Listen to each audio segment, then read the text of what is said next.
Good morning बच्चों। कल तक आप लोगों ने कबीर दास द्वारा रचित बीजक रचना से जो साखी हमारे पाठ्यक्रम में रखी गई है, इस पाठ एक साखी के दोहों की हम लोग व्याख्या पढ़ रहे थे। कुछ दोहों की व्याख्या हमने आपको करा दी थी, उसी के आगे कंटिन्यू व्याख्या हम बताने जा रहे हैं। ध्यान से समझिएगा। कल तक जो हुआ था हमने पढ़ाया था, जब मैं था तब हरि नहीं, जब मैं था तब गुरु नहीं, अब गुरु है हम नाई, प्रेम गली अति साकरी, तामे दो न समाय। यहां तक हो चुका था। आज जो हमें करना है वह है भगति भजन हरि नाम है, दूजा दुख अपार, मन सा वाचा कर्मणा, कबीर सुमिरण सार। तो ये रहा आपका दोहा, जिसकी हमें व्याख्या करनी है। कैसे करनी है? संदर्भ सहित व्याख्या करनी है और साथ ही साथ काव्यात्मक सौंदर्य भी लिखना है। तो बच्चों, हमने पूरा आपको बता दिया कैसे करना है। संकेत आपको जानकारी हो चुकी है, संकेत डाल दिया गया। संदर्भ पता है, फिर भी एक बार हम बता रहे हैं। प्रस्तुत पद्य खंड हमारी पाठ्य पुस्तक हिंदी के साखी नामक पाठ से लिया गया है, जिसके रचयिता कबीर दास जी हैं। अब व्याख्या की बात आती है। व्याख्या हम आपको बता रहे हैं, व्याख्या ही खास तौर से हमें बतानी है। इन्हें समझने का प्रयास करिए। ये दो चीजें तो आप सीख चुके हैं, पूरे पाठ के लिए एक सी रहेंगी। और कॉपी में नोट डाउन करते समय आप संकेत डालेंगे, संदर्भ लिख करके लिख देंगे उपरोक्त।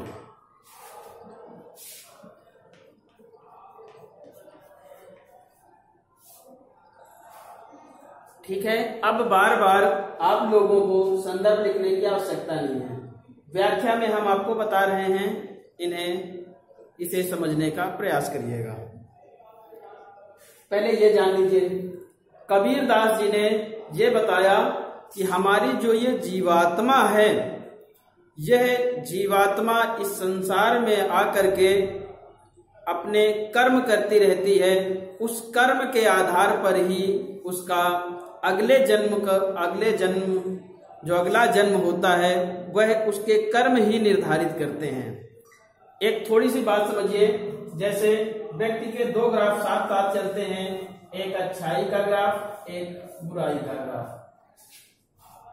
जब व्यक्ति कुछ अच्छे कर्म करता है तो ये ग्राफ बढ़ता जाता है, और जब व्यक्ति बुरे कर्म करता है तो ये ग्राफ बढ़ता जाता है।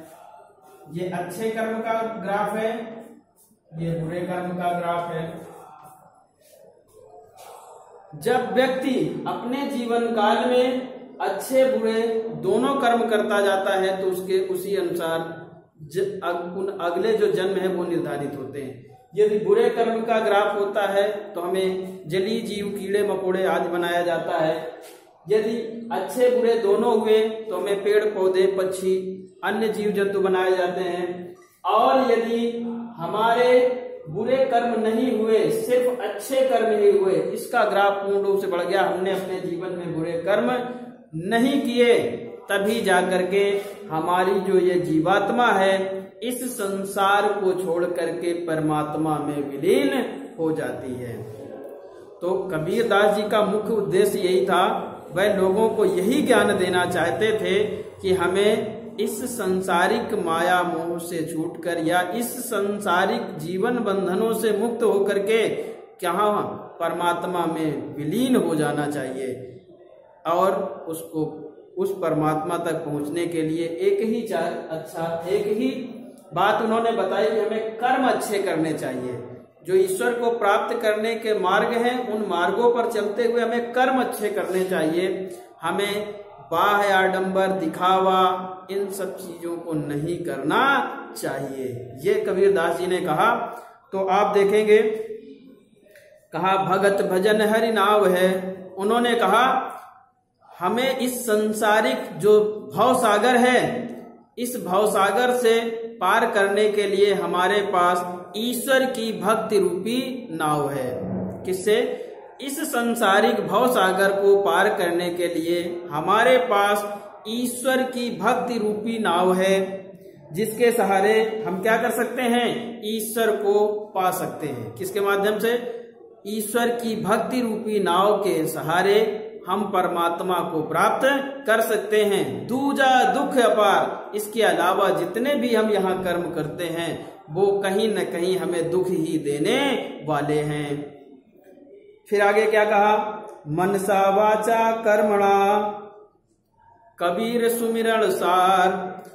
फिर इसके आगे कबीरदास जी ने ये बताया कि जब हमें ये ज्ञात हो चुका है कि हम सिर्फ ईश्वर को भक्ति के द्वारा ही प्राप्त कर सकते हैं, अच्छे कर्म के द्वारा ही प्राप्त कर सकते हैं, तो फिर हमें उस परमात्मा की क्या करना चाहिए? मन वचन एवं वाणी से शुद्ध हो करके आराधना, अर्चना, पूजा करनी चाहिए। कबीरदास जी ने कहा, फिर से एक बार देख लें, कबीरदास जी ने कहा कि हमारे पास ईश्वर को प्राप्त करने के लिए उनकी भक्ति रूपी नाव है, जिसके द्वारा हम ईश्वर को प्राप्त कर सकते हैं। इसके अलावा संसार की जितनी भी चीजें हैं हमें दुख ही देने वाली हैं। इसलिए उन्होंने कहा कि हमें मन वचन आदि कर्म आदि से शुद्ध होकर के उस परमात्मा की आराधना करनी चाहिए। ये आपकी व्याख्या रही बेटा। अगली व्याख्या, अब इसमें काव्यात्मक सौंदर्य, भाषा वही, शैली वही, रस भी वही, छंद दोहा, शब्द से कविता, अलंकार में आप इसमें देखेंगे भा की आवृत्ति हो गई है, और यहाँ पर भक्ति रूपक एवं अनुप्रास अलंकार यहाँ पर पाए जाते हैं। तो अलंकार सिर्फ बदलेगा, बाकी उपरोक्त जितना आपने लिखा था वही सब रहेंगे। इसमें अनुप्रास एवं रूपक दोनों अलंकार पाए जाते हैं।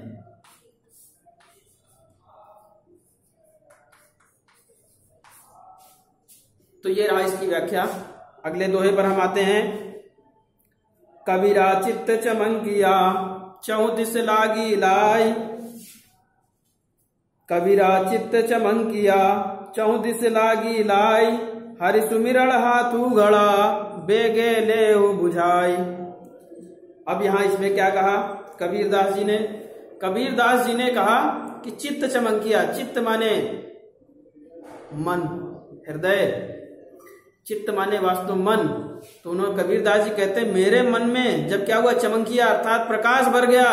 किसका प्रकाश? ज्ञान का प्रकाश भर गया। कबीरदास जी कहते हैं कि जब मेरे हृदय में, मेरे मन में ज्ञान का प्रकाश हुआ, तब मुझे पता चला चहुदिस लागी लाई। चहु माने चारों ओर, चारों दिश माने दिशाओं, चारों दिशाओं में क्या लगी हुई है? लाई। लाई माने आग।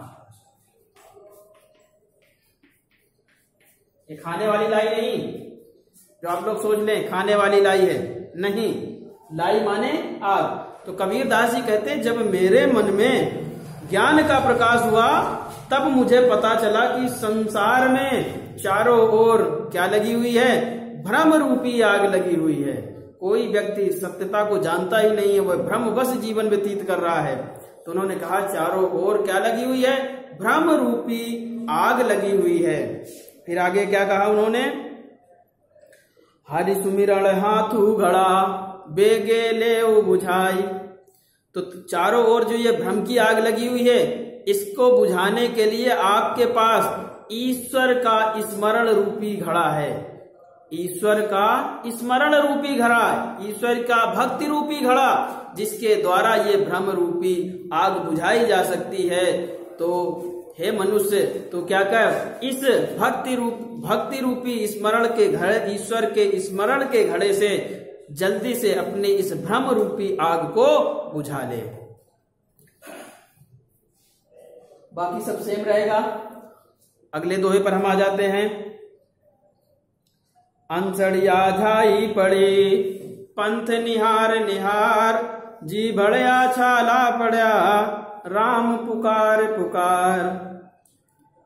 सब कुछ सेम चलेगा बेटा, संकेत में लिख देंगे, शुरू के 2 वर्ण, बाद के 2 वर्ण, संदर्भ आपको पता ही है।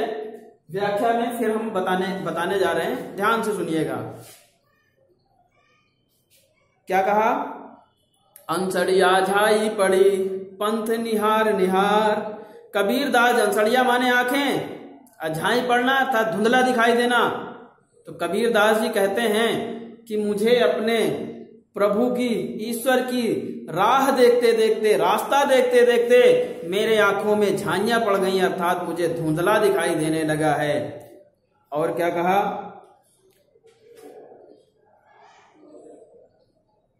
पंथ निहार निहार, पंथ माने रास्ता, निहार निहार माने देखते देखते। कबीरदास जी कहते हैं कि मुझे अपने प्रभु की राह देखते देखते क्या हो गया, मेरे आंखों में झाइयां पड़ गई, अर्थात मुझे धुंधला दिखाई देने लगा है। जी भड़या छाला पड़ा। और क्या कहा?